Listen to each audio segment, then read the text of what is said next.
Hello, Omar.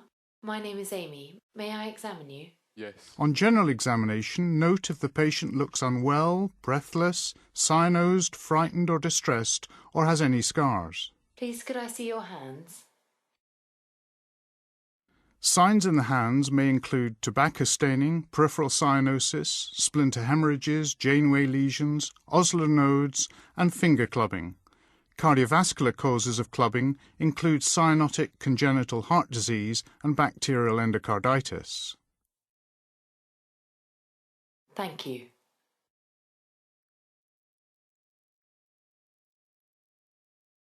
To examine the radial pulse, place the pads of your 3 middle fingers over the right radial artery at the wrist. Assess the rate, rhythm and volume. Count the pulse over 30 seconds and multiply by 2 to obtain beats per minute.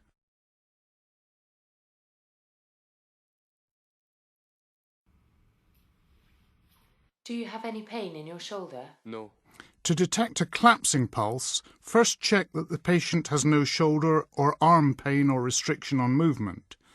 Feel the pulse with the base of your fingers, then raise the patient's hand above their head. Palpate both radial pulses simultaneously, assessing any volume differences or delay. To measure the blood pressure, the patient should lie or sit and rest with the arm comfortably supported at about heart level and free of tight clothing. Position an appropriately sized cuff with the centre of the bladder over the brachial artery. Palpate the brachial pulse, which is medial to the biceps tendon, and inflate the cuff. The point at which the pulse becomes impalpable is a rough estimate of the systolic pressure. Inflate the cuff by a further 30 mm of mercury, then listen over the brachial artery with the stethoscope diaphragm. With the cuff inflated above systolic pressure, you should not hear anything. Slowly reduce the cuff pressure by 2 to 3 mm of mercury per second. Note the reading when you start to hear a regular tapping sound. This is the systolic pressure. Continue to deflate the cuff slowly. The point at which sounds are no longer heard is the diastolic pressure. More subtle features of the Korotkov sounds are described in the book.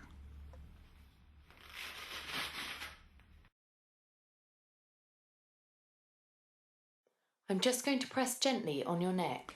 To feel the carotid pulse, lie the patient semi-recumbent. Only assess one side at a time. Gently place the tip of your thumb between the larynx and the anterior border of the sternocleidomastoid muscle. To look for the jugular venous pulsation, lie the patient supine at 45 degrees. Could I get you to turn your head very slightly to the left-hand side? Ensure the patient's head is resting comfortably to relax the neck muscles. Look across the neck from the right-hand side in good light. The JVP is the vertical height of the top of the pulsation above the sternal angle. Do you have any pain in your tummy? No.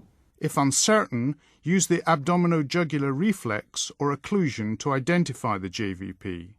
I'm just going to have a look in your eyes. Look for xanthelasma, corneal arcus and conjunctival pallor. Could you open your mouth for me? And lift up your tongue. In the mouth, look for central cyanosis and dental caries. Thank you. Inspect the precordium with the patient sitting at 45 degrees and the shoulders horizontal.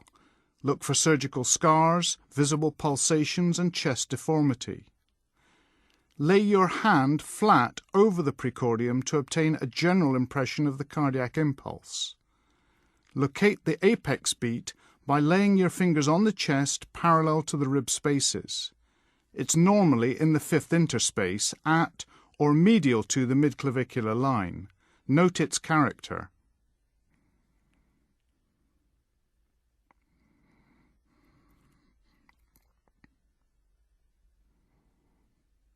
Could you take a deep breath in, breathe out and hold?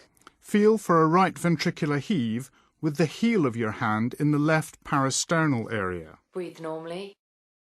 Feel for thrills with the flat of your fingers at the apex and both sides of the sternum. A thrill is a palpable vibration. If you subsequently hear a murmur on auscultation, go back and feel for a thrill in order to grade it. The stethoscope bell emphasises low-pitched sounds such as the normal heart sounds. The diaphragm is better for higher-pitched sounds. At each site, identify the first and second heart sounds. Assess their character and intensity. Note any splitting of the second heart sound.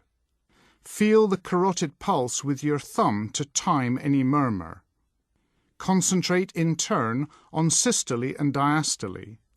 Listen for added sounds and then for murmurs. Soft diastolic murmurs are sometimes no more than a so-called absence of silence. Listen to the precordium systematically with the bell and then the diaphragm. Listen at the apex where you felt the apex beat. This is a good site to hear mitral murmurs. The lower left sternal border is the best place to hear the murmur of a VSD. The upper left sternal border is the best place to hear pulmonary valve murmurs, and the upper right sternal border is a good place to hear the murmur of aortic stenosis. Please take a breath in and hold. Breathe normally. Listen over the carotids with the diaphragm. You may hear the radiation of an aortic stenosis murmur or carotid bruits. Listen in the left axilla with the diaphragm. The pansystolic murmur of mitral regurgitation, often described as loud and blowing, can radiate here. Next, listen specifically for mitral stenosis with the bell at the apex.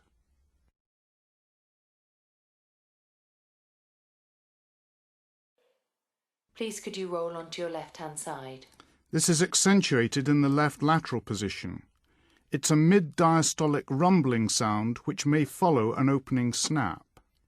Please could you sit forward for me? With the patient leaning forward, listen in held expiration. Take a deep breath in and out and hold. For the murmur of aortic regurgitation, best heard at the left sternal edge in the third or fourth intercostal space. Listen over both lung bases posteriorly with the bell for the crackles of pulmonary edema. And in and out. Examine for superficial edema over the sacrum, a common location when patients are bedbound. Use 2 fingers, press gently for a few seconds, and see if this leaves an indentation. Please lie yourself flat. Now examine the peripheral vascular system in the abdomen and legs. I'm just going to put you flat. Inspect the abdomen for visible pulsation or surgical scars. Palpate over the abdominal aorta. Remember, this is above the umbilicus. If the aorta is easily palpable, consider the possibility of an aneurysm. If in any doubt, arrange an ultrasound scan. A pulsatile mass below the umbilicus suggests an iliac aneurysm. Listen over the aorta for a bruit due to a stenosis. Also listen for renal artery bruits bilaterally. Renal artery bruits cannot be distinguished from those in adjacent vessels, such as the mesenteric arteries.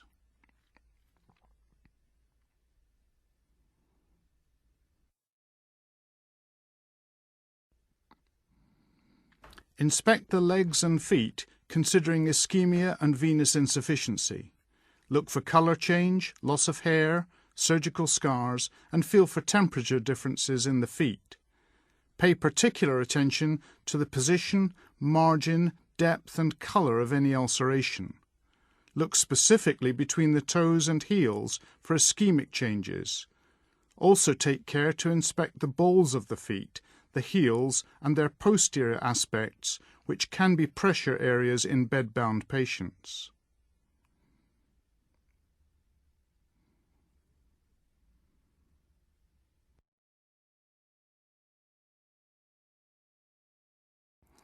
Palpate the lower limb pulses, beginning with the femoral pulses.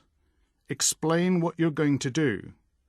The femoral pulse is felt below the inguinal ligament about midway between the anterior superior iliac spine and the pubic tubercle. Use the pads of your extended index and middle fingers. This pulse can be difficult to feel in obese patients. Remember that the common femoral artery is frequently used for vascular access during percutaneous interventions. Simultaneously palpate the right femoral and right radial pulses to check for radiofemoral delay, a sign of aortic coarctation. Use the stethoscope diaphragm to listen for femoral artery bruits. A bruit is a rushing sound made by turbulent flow due to narrowing or irregularity of the vessel lumen. Remember that if a vessel is completely occluded, there will not be a bruit.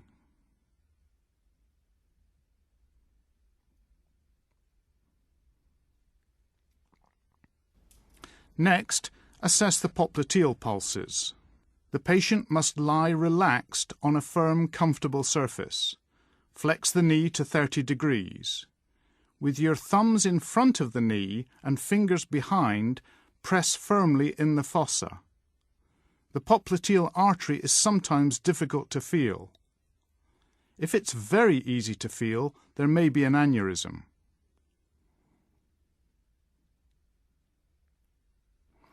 Feel the posterior tibial pulse 2 centimeters behind and 2 centimeters below the medial malleolus of the ankle.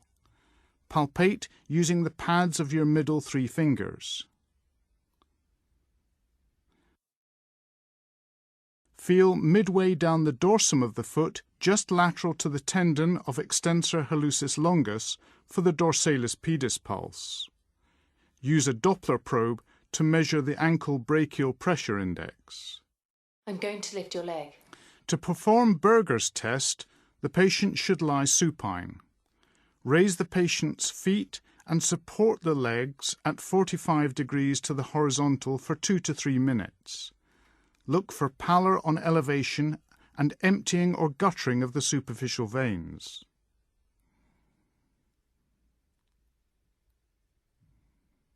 Can I get you to sit up and to swing your legs over the bed? Pallor on elevation, followed by spreading redness or reactive hyperemia on dependency, is a positive result, implying significant peripheral arterial disease. Thank you.